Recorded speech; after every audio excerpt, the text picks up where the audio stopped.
Hey y'all, hey, happy Tuesday. Tuesday is done already. Tuesday is done.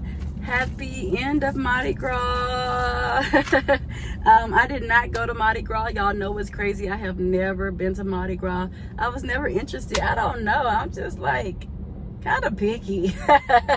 Not even picky, it's just things that I don't know, certain things that God allowed me to be interested in and certain things he didn't allow me to be interested in. I've never cared really to attend Mardi Gras. I don't know why. My god sister is obsessed with Mardi Gras. She still participates in everything and she's in her 40s now, but her and her husband, they will Mardi Gras it down. They go to hotels that's Mardi Gras themed just in general. It don't even have to be Mardi Gras. Like, she is just a hardcore Mardi Gras fan. And they also have a Mardi Gras here in Galveston. And sometimes she goes to that one if she doesn't go to the one in New Orleans with her husband. But they love it, and I just never cared to go. I've been to New Orleans 3 times. Three times. Very first time I was in college, and I went to watch LeBron and them play against, when they were the Pelicans, New Orleans Pelicans. I went and watched them play against them in New Orleans, and then I went back again for a girls trip, and then I went back again for a wedding. And so I've been a total of 3 times. None obviously involved Mardi Gras, but it was okay. I had an okay experience. The wedding was the best time I'd ever had. That wedding was so beautiful. We got to see what they call it, the A-line and all that kind of stuff. You know how they do for the wedding, because the bride was from there, and so that's why they had it there in that city and state. And it was so beautiful. The restrooms, oh my gosh, the restrooms at the establishment of the wedding, a dream, you guys. It was gorgeous. They had a waterfall in there. I'm like, hold up, come on, black folks, hold up, wait a minute, hold up now. But they did it, and they did it big, and that was the best time I'd ever had, minus the game. When I went for the game, that's without question. Anywhere LeBron's at, come on now, y'all know I had a blast. But it was so dope. That's when I got to shake his hand and stuff. A moment I'll never forget. A moment I'll never forget. My goodness. He's my bestie now. He's been my bestie for years, and only I have the recollection of it. But it's okay. He's my best friend now. He was so cool. He was so cool. All right, Cart. Go ahead and you get ready to run me that check. But yeah. So anyways, my school has been celebrating Mardi Gras since last Friday. They have been going hard for Mardi Gras. And we had a king's cake and everything last week. And I had a baby. I had a baby in my piece of the cake. So it was pretty cool. It's been interesting. But as Mardi Gras wraps up, they gave us these beads. Oh, my Mardi Gras bag is in the back, in the trunk with my work bag. But they gave us this bag filled with like little goodies and a little Mardi Gras toy. It was so cute. It's very little. It's like this little, y'all. But yeah. But anyways, what I came on here to share today. Oh, and then also celebrating Black History Month. Today we're supposed to dress in our finest attire to represent the first black president. Most would say Barack Obama, and he is the first well-known black president. But there was actually a president before him. See, this was self-contained. Being a self-contained teacher has taught me. Last year at my old school, I taught 3rd grade, and I was the only teacher on our 3rd grade hallway who had to teach history, social studies, reading, and math. So all 4 subjects, just little old me. But I pulled it off. I succeeded. And yeah, so this is what it taught me, all right? So Barack was not the first. He was the first well-known. But it was another guy. He reigned for a very short period of time, but nonetheless, he was the first black president. So research who that was. I'm going to give you a little Black history homework to do. But yes, so we had to kind of dress up like that. I just threw this on, child. I just thought of the first thing that came to my mind. I only wore this shirt. This is my second time wearing it, so close. But anyways, I came on here to say, you know, one of the things that I am so grateful for, because we want to get in the habit of being grateful for things and not just focusing on the bad, but pinpoint out some positive things about our life, right? To get us out of a funk. So one thing that I truly admire that God has given me the gift of is the gift of being a safe space for people, for children, for adults, for teenagers. I thank God. You know, there are things that, oh my gosh, just actually, if I go back in time, I discovered that I was a safe space back in middle school, if I really want to take it there. There are secrets that people have told me in confidence, and I have never told a soul. And I pride myself on that, because that's very important. And a lot of people don't have that. You don't have it in the homes. They don't have it in the homes. They don't have it outside. And so for them to come to me and tell me the truth and not be afraid to tell me the truth, whether it's something that's happening in their household, something that they experienced, something that they did, you know, and not saying that any of those things are bad. I'm just saying, like, it's things that people may be embarrassed about, that they didn't necessarily want other people to find out that they did, because they feel like maybe they were at a young age and they shouldn't have been participating in certain things at that age. But they did, and it wasn't that anything probably transpired in the house, because it wasn't. It was just curiosity and certain things of that nature. When you become older and you go through puberty and stuff like that, and you just want to explore and experience, like, people have told me all kind of stuff, honey, and I've never told a soul, even without them telling me, don't tell, please don't tell. It was just always in my spirit to not tell. Like, you can know the difference between somebody telling you something that they don't mind being spread around versus this is very personal, this is very private. I took certain things as this is very personal for that person, this is very private, and I won't say a thing until they say something about it. And even when they say something about it, I just may act lost, like I never knew. Okay, so I pride myself off of that. Like, that brings me so much joy, so much pleasure and joy in knowing that people trust me. People trust me. Even my students now, they come up to me, please don't tell Miss Ivory, I have a secret to tell you. Can I please tell you who I like, and don't tell anybody else? Like, I will literally walk laps with them at recess and let them express themselves and let me know, you know, what's going on, what's happening, who's the new crush, who's this. And even today, I told one of my students last week, I said, I found out it was you on TikTok under Mrs. such and such, one of the teachers, under Mrs. Such and such TikTok video, asking her when is she going to do a TikTok with me. And she's like, oh no, how did you find? She was Spanish, so her little accent is very strong, because she's still learning English and stuff like that. She said, oh no, how did you find out it was me? I said, don't worry about it, girl. I can't give up my connect. Is you crazy? You never sell out the plug, girl. I can't give you my connect.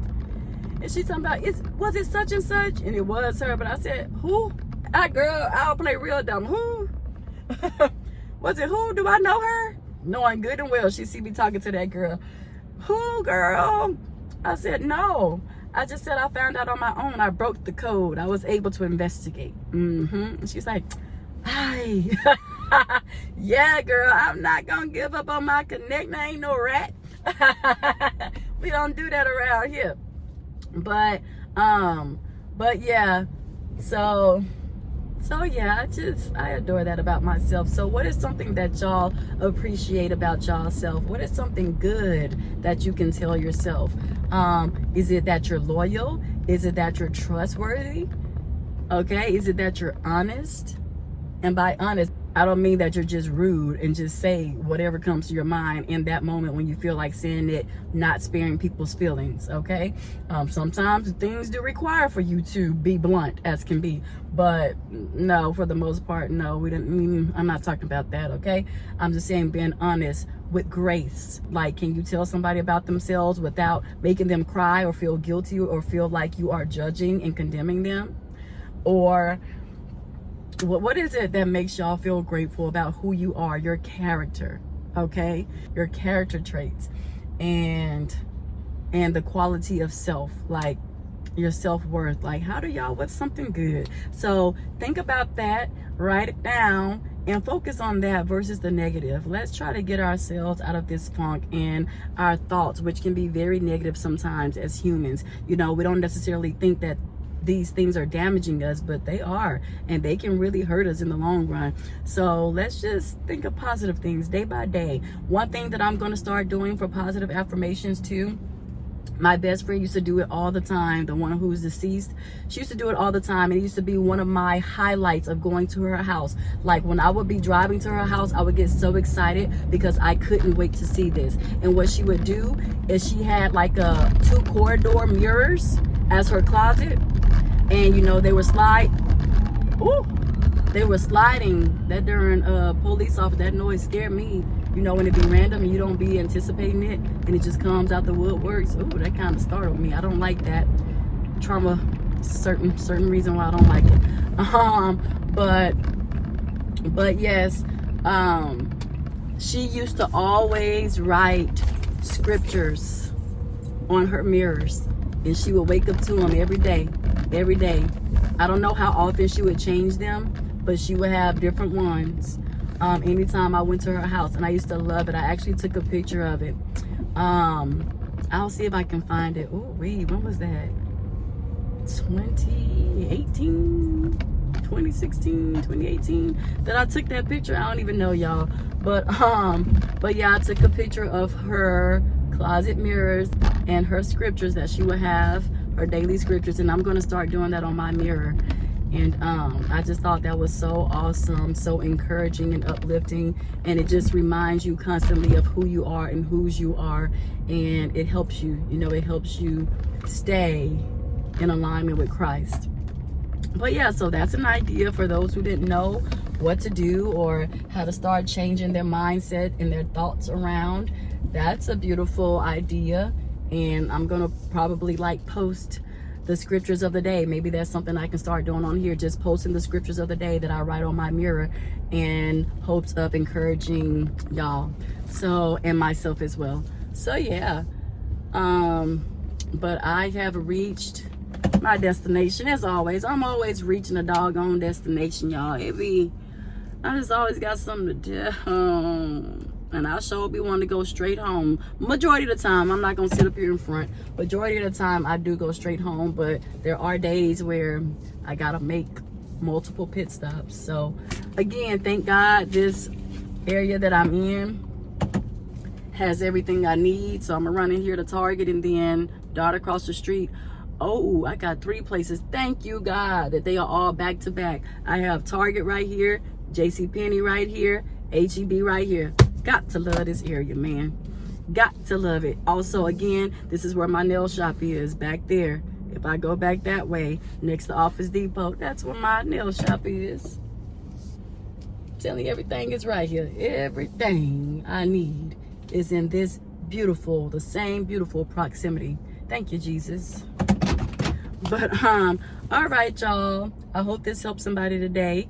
If I can just reach one person, I've done more than enough.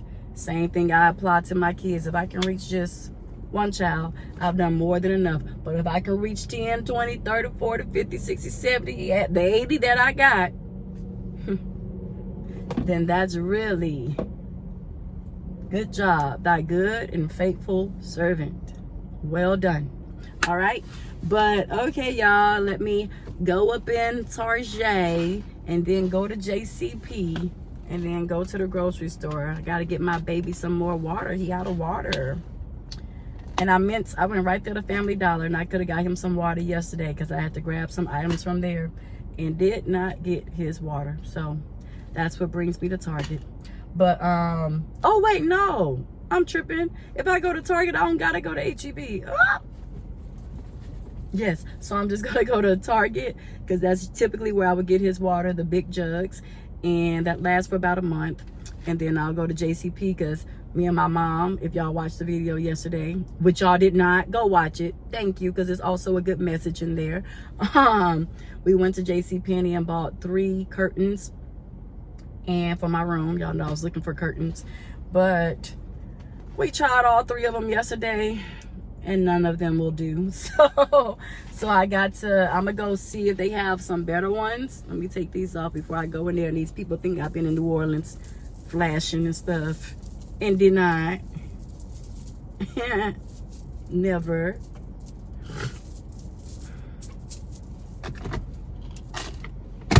But yeah, so gotta return the curtains, or I'm gonna see if I find some that I like, some that we discussed would be better options. I'm gonna see if they have them at this location because we went to a different JCPenney yesterday. So I'm gonna see if they have my vision in here for my curtains, and if not, just return money to sender. Return money to sender. Let it hit that account, please and thank you, because I can always use it back in there. But oh, speaking of money, y'all, I gotta go file my darn taxes. Oh Lord, stuff be keeping me busy. I'm telling y'all, I be forgetting about the small, simple things, bro. I got to go have this man file my taxes. Y'all know anybody that filed taxes for a single people with no kids that can give me some money back? Please let me know in the comments. Also, y'all know somebody who will allow you to file taxes for a dog? I have a dependent, my dog. He just like a human. I buy him clothes, I buy him food, I cook for him, I feed him, I walk him, I bathe him. When I don't take him to the groomer, I take him to the groomer. That's costly. That's a dependent. People stop playing, and I know it's a way. I know it's a way I can file them on my taxes. Y'all better tell me. You know what? Forget y'all. I'm about to go to my neighbors who took care of 3 dogs. They have 2 still living, and I'm gonna ask them, because I know people don't be having 4 or 5 dogs for no reason. They got them. You best believe they got them, because it's something they can put it in right off on their taxes. They about to stop playing with me. These people about to stop playing with me in this world, in this little society we live in, because I'm gonna find out. I'm sure about to ask him. Soon as he take them dogs off for a walk, I'm gonna be looking through that peephole. He out there. Go ask him. Go and ask him, man. Okay? No questions, no answers. All right, y'all, let me get off this thing. Y'all know me. I get to rambling, but I'm so serious. Y'all know anybody? Let me know. Stop gatekeeping. Stop gatekeeping. All right. All right. Love y'all. Bye.